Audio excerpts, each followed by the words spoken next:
Ini info gila sih guys. El Clasico tinggal hitungan minggu. Semua orang ngomongin Vinicius, Bellingham, Gavi, Lamine Yamal.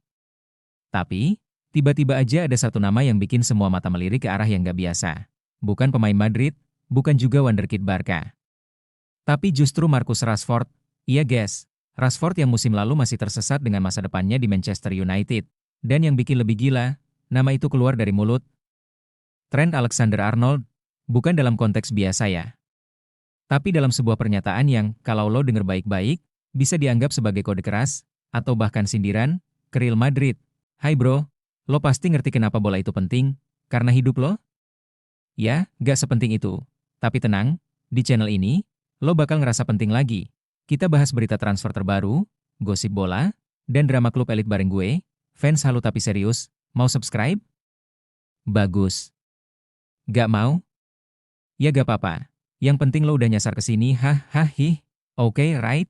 Ayo kita ke inti videonya. Nah guys, ini bukan gosip receh.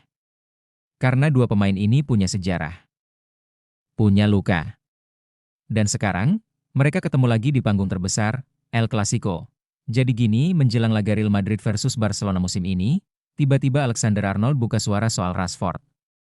Padahal mereka sekarang ada di dua kubu musuh bebuyutan, Trent di Real Madrid, Rashford di Barcelona. Gila kan? Tapi guys, sebelum kita bahas isi komentarnya, lu harus tahu dulu situasinya. Rashford kan musim ini cabut dari Manchester United dan gabung Barcelona. Statusnya masih pinjaman, tapi bisa jadi permanen kalau performa oke. Dan guys, debutnya langsung bikin geger. Tampil lawan Vissel Kobe, main 33 menit, viral pula, dia main di kiri, nunjukin kalau masih punya energi dan kualitas. Tapi, beneran bisa nyetel gak sih sama gaya main Hansi Flick? Nah, ini yang masih jadi tanda tanya, tapi tunggu dulu guys.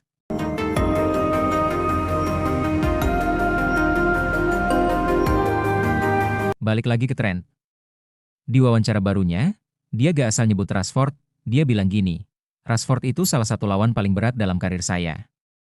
Gue pernah ngeremehin dia, dan itu jadi pelajaran besar. Gila gak tuh? Dia bahkan bilang itu momen terburuk dia waktu di Liverpool dulu. Sekarang dia satu tim sama Bellingham, main di Real Madrid, dan bakal ketemu Rashford lagi di El Clasico. Drama banget gak sih? Tapi guys, yang lebih mind-blowing lagi adalah sindiran halusnya. Trent bilang, Rashford itu susah dihentikan, dia punya banyak senjata. Tapi itu bukan tugas satu orang, itu kerja tim. Nah lo, maksudnya apa nih? Apakah dia mau bilang Rashford masih ancaman serius meski performanya lagi naik turun? Atau ini kode buat teman-teman barunya di Real Madrid supaya waspada? Tunggu dulu guys, masih ada yang lebih bikin merinding.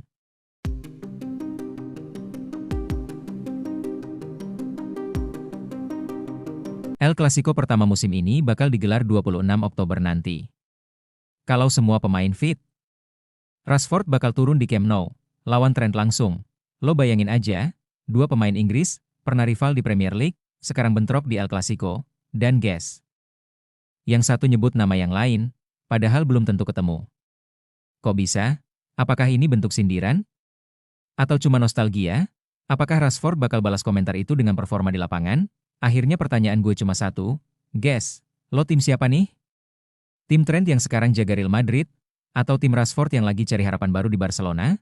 Tulis pendapat lo di komentar, dan jangan lupa subscribe channel ini karena kita bakal bahas El Clasico dengan sudut pandang yang beda. Tapi guys, tunggu dulu, karena setelah ini kita bakal bahas sesuatu yang bikin geger juga.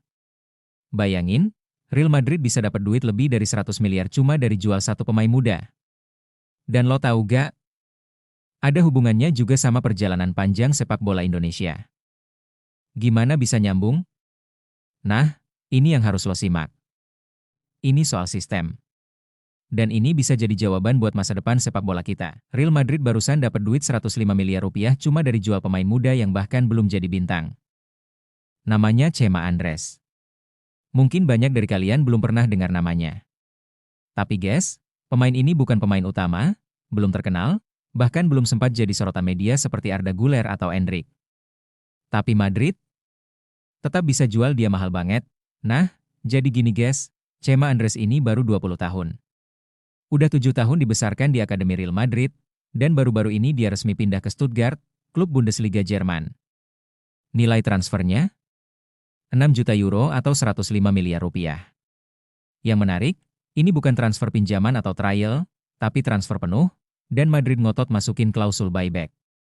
Artinya, kalau dia bersinar di Jerman, Madrid bisa ambil balik dengan harga yang udah disepakati. Gila gak sih, guys? Pemain yang belum sempat jadi bintang, tapi udah dianggap aset. Dan yang lebih gokil, ini tuh bukan pertama kali Madrid ngelakuin hal kayak gini. Coba kita ingat, Achraf Hakimi, Morata, Theo Hernandez, Marcos Llorente.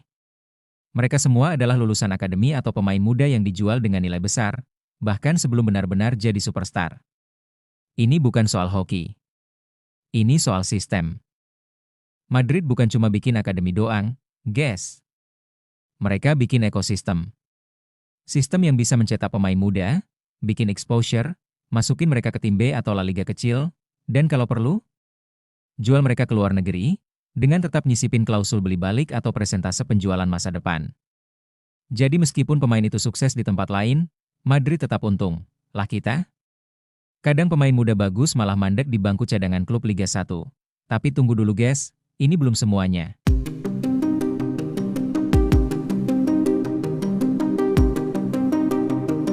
Karena kalau kalian perhatikan, ada sedikit sinyal bahwa timnas Indonesia juga sedang mencoba ke arah yang mirip. Marcelino Ferdinand sekarang main di Oxford United, Inggris. Bukan di klub elit memang, tapi ini awal. Dan pelatih timnas kita sekarang bukan sembarang nama. Patrick Kluivert, ex-legenda Belanda dan Barcelona, yang sangat familiar dengan sistem akademi Eropa. Pertanyaannya, apakah ini bisa jadi langkah awal Indonesia bangun sistem kayak Madrid? Tentu beda jauh levelnya. Tapi guys, semua perubahan besar selalu dimulai dari satu keputusan kecil. Madrid berani lepas pemain muda yang belum matang, tapi mereka udah siapkan semuanya. Pelatih, exposure, bahkan jaringan transfer. Indonesia, jujur aja, masih belajar. Tapi dengan makin banyak pemain muda kita berani ke luar negeri, dengan pelatih yang ngerti kultur Eropa, dan federasi yang mulai terbuka dengan perkembangan global. Siapa tahu 5-10 tahun lagi, kita punya jalur ekspor pemain muda yang stabil. Bayangin aja, kalau suatu saat Marcelino atau pemain muda lain bisa dilepas dengan harga miliaran ke Eropa, dengan sistem pembinaan yang rapi. Kita bukan cuma bangga, tapi kita juga bisa bikin sepak bola jadi industri beneran. Tapi ya guys, ini PR besar banget, gak bisa instan. Perlu kolaborasi klub, federasi, pelatih, bahkan fans. Karena sepak bola itu bukan cuma soal menang sekarang, tapi soal sustain jangka panjang. Real Madrid nunjukin kalau pemain muda itu bukan beban. Mereka aset, dan sekarang, giliran kita mikir. Apakah Indonesia siap mulai investasi jangka panjang kayak gitu? Tulis pendapat kalian di kolom komentar. Guys, kita diskusi bareng, siapa tahu ide-ide dari kalian bisa jadi inspirasi buat sistem sepak bola kita sendiri. Nah, itu dia tadi pembahasan kita soal bagaimana timnas Indonesia mungkin sedang mencoba menapaki jalur yang mirip dengan Real Madrid. Sekarang kita geser sedikit fokus ke pusat strategi Los Blancos. Florentino Perez katanya sedang siapkan sebuah rencana besar. Rencana megah. Kalau Vinicius Junior benar-benar menolak perpanjangan kontrak, guys, ini bukan sekadar isu transfer biasa.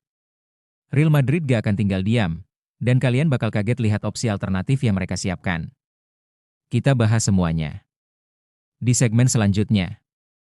Nah guys, jadi gini, sampai sekarang, pembicaraan soal kontrak baru antara Vinicius Junior dan Real Madrid masih buntu.